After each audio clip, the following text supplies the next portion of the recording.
जय हिंद प्यारे दोस्तों। रोजगार वो पे आप सभी का स्वागत है। आशा आप सभी अच्छे होंगे, अपनी तैयारी को बहुत अच्छे से कर रहे होंगे। सभी को सुप्रभात। UP triple S C latest update. ANM बहने मांगे री एग्जाम।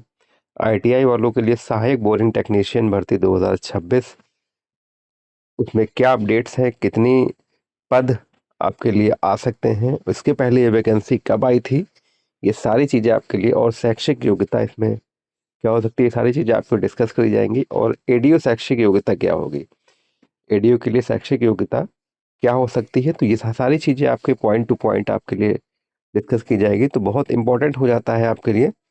इसलिए वीडियो में अंत तक ज़रूर से ज़रूर बने रहिएगा। तो आइए हम लोग शुरू करते हैं। सबसे पहले हमारी जो बहनें बहुत परेशान हैं, और परेशान होना लाजमी है, कि आपने जो हमारे सभी बहनें जो 11 तारीख को अभी 5272 पदों के लिए जो एएनएम का एग्ज़ाम हमारी बहनों ने दिया था, उसमें जैसा सभी को पता है कि सिलेबस के अकॉर्डिंग एग्ज़ाम नहीं हुआ। सिलेबस में लगभग कह सकते हैं 35 से 40 प्रश्न, हमारे कह सकते हैं 20 यूपी जीके के और 15 कम आपके कंप्यूटर के, लगभग 35 प्रश्न ऐसे आए हैं जो सिलेबस में थे ही नहीं।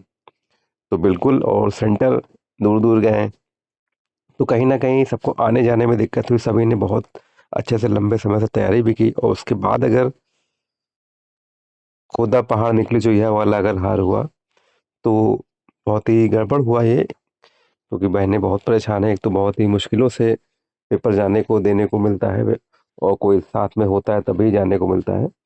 तो इन सब दिक्कतों के बाद, और आने जाने में इतनी ठंड में दिक्कतें हुई, आने जाने का व्यय खर्चा हुआ, उसके बाद जब पेपर खुलता है तो पेपर में होता है कि अरे तो सिलेबस के बाहर 40 क्वेश्चन 35 क्वेश्चन आए। तो ये सब चीज़ें बहुत ही गड़बड़ हुई हैं।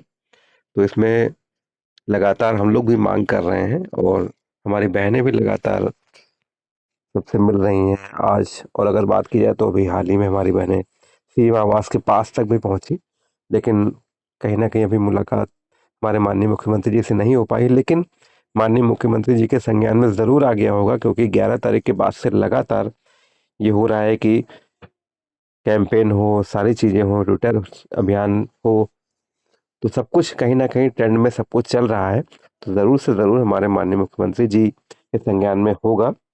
वो इंटरनल रूप से कहीं ना कहीं इस चीज़ को ज़रूर देख रहे होंगे कि क्या इसमें हो सकता है, क्या नहीं हो सकता है। तो फाइनली अगर कोई ज़रूरत पड़ेगी तो एग्ज़ाम हमारे माननीय मुख्यमंत्री ज़रूर रद्द कर देंगे, क्योंकि बच्चों के हित के लिए, परीक्षार्थियों के हित के लिए, और बहनों के हित के लिए, सभी के लिए हमारे माननीय मुख्यमंत्री जी एकदम तत्पर रहते हैं कि उनके हित से का कहीं अहित ना हो जाए। तो इसलिए आप अपने प्रयास करते रहिए। ये मान के चलिए एग्ज़ाम ज़रूर कैंसिल होगा, क्योंकि सिलेबस के बाहर आया है, तो एग्ज़ाम कराने का मतलब ही क्या, जो सिलेबस के बाहर आया है। तो अगर हम तो बिल्कुल आप, हम लोग, आप सभी लोग आपके साथ हैं। आप बिल्कुल अपनी मांग पर डटे रहिए, ज़रूर एग्ज़ाम कैंसिल होगा। अब हम लोग बात करते हैं आईटीआई वालों के लिए जो सहायक बोरिंग टेक्नीशियन की भर्ती जो 2026 में आनी है, वो कितने पदों पे आनी है, और इसके पहले वो भर्ती कब आई थी। अगर इसके पहले की बात करें तो इसके पहले जो भर्ती आई थी वो 2019 में आई थी, इसके पहले वो भर्ती। और अगर हम लोग पदों की बात करें तो 2019 में जो आई थी, 2019 में वो भर्ती लगभग कह सकते हैं 486 पदों पर वो भर्ती आई थी। 2019 में लास्ट वैकेंसी आई थी। और अब इस बार की बात करें कि 2026 में कितनी वैकेंसी आ सकती है, तो 2026 में भी तो लगभग 450 पदों का अध्याचन आयोग को प्राप्त है। तो लगभग इतनी ही वैकेंसी 450 प्लस या 500 के आसपास, तो कुल मिलाकर 2019 के सापेक्ष वाली वैकेंसी आपको देखने को मिल सकती है 2026 में। और इसमें अगर हम लोग शैक्षिक योग्यता की बात करें तो शैक्षिक योग्यता इसमें क्या होती है, तो हम लोग शैक्षिक योग्यता पे चलते हैं। तो ये देखिए आपकी शैक्षिक योग्यता, देखिए सहायक बोरिंग टेक्नीशियन के रिक्त पदों पर भर्ती के लिए अभ्यर्थियों को निम्नलिखित अनिवार्य शैक्षिक योग्यता होनी चाहिए।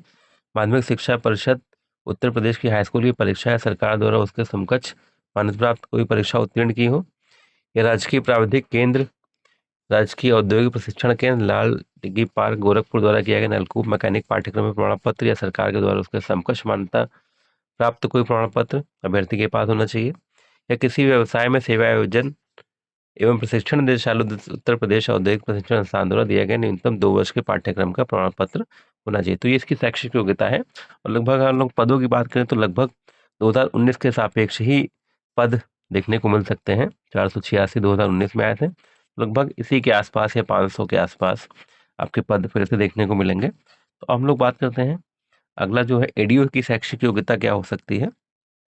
देखिए, एडीओ दो तरह के होते हैं, एक सहकारिता एडीओ होता है और एक सामान्य एडीओ। सामान्य एडीओ में तो सामान्य स्नातक मांगते हैं, और सहकारिता एडीओ की बात करें तो इसमें अगर हम लोग बात करें तो 545 पदों का अधियाचन कह सकते हैं आयोग के पास प्राप्त है। और इसमें जो योग्यता होती है, इसमें जो योग्यता होती है वो होती है आपका बीए, आपका होता है बीए हम लोग कह सकते हैं इकोनॉमिक्स, और बीएससी एजी और बीकॉम, आपका ये तीन इसकी योग्यताएं होती हैं। और अगर हम लोग इसकी ग्रेड पे की बात करें तो 4200 की ये ग्रेड पे की जॉब है। तो काफ़ी महत्वपूर्ण आपके लिए वीडियो है ये, जिसमें आपकी योग्यता आईटीआई वालों के लिए और कितने पद आ सकते हैं, एडीओ की शैक्षिक योग्यता क्या हो सकती है, और एएनएम हमारे जो बहनें हैं लगातार जो प्रयासरत हैं री एग्ज़ाम के लिए, एग्ज़ाम कैंसिल होकर री एग्ज़ाम के लिए, तो सभी के लिए बहुत महत्वपूर्ण है। और हम सभी लोग आपके साथ हैं, तो बिल्कुल परेशान होने की ज़रूरत नहीं। आप बस अपने मुद्दे पे एकदम टिकी रहिए। हमारी बहनें जो है कि ये एग्ज़ाम री एग्ज़ाम होना चाहिए, होना भी चाहिए, क्योंकि आउट ऑफ सिलेबस जो क्वेश्चंस आए हैं उनका कोई मतलब ही नहीं है।